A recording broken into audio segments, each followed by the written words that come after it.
You know, one of the things that we touched on the day before yesterday was this idea of the practice of japam, or reciting the name of God, and over time building that interior relationship with that divinity. Has a way of bringing you into relationship with this reality in a very sacred way, in a very holy way, a very beautiful way. And it got me thinking about practical ways of being spiritual without letting it turn into religiosity. And one of those is hospitality, just being nice and caring about people who come and show up at your house. And it can be old friends. I think one of the beautiful things that I learned from my time in India is what real hospitality looks like.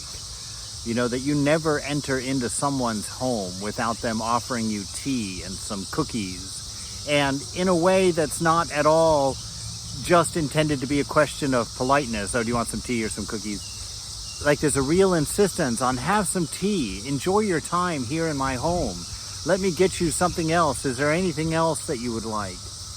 And I think that that's a lost art in American culture, dare I say, at least in my circles.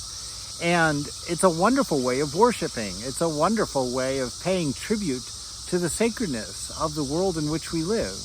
And that is to make sure that any time that the beloved comes to your home in the form of any one of your friends or an acquaintance or a doorman or a salesman, never forget hospitality. Never forget to treat them and worship them as if they are the embodiment of that divine self. You know, so invite them in, give them cookies, you know, offer to make them a great cup of tea or a cup of coffee or a milkshake or a mango shake or some other way of showing them in an unmistakable way that you care about them. And don't let any of your friends get too familiar to be treated well by you. Don't let any of your neighbors become too familiar to remember that they're unique and special, and to let them feel that way when they're around you.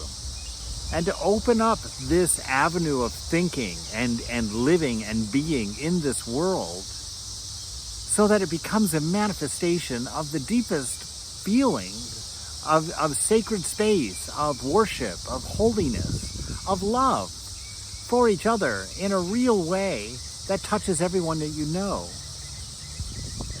You know, to eliminate that part of us that kind of keeps track of who is generous with us and who isn't, and who's our close friend and who isn't. But to make sure that you just commit yourself to everybody who comes to your home in whatever capacity, that you're going to honor them as your closest and dearest friend, that you're going to open up that avenue of compassion in your heart for that. And, you know, just start with your home. It can also go to your cubicle at work, you know, always have your little coffee or tea machine ready to go. And always invite people to stop into your cubicle. Oh, sit down, have a cup of tea. Oh, sit down, have a little bit of a cookie or some crackers or a piece of celery, you know, with me.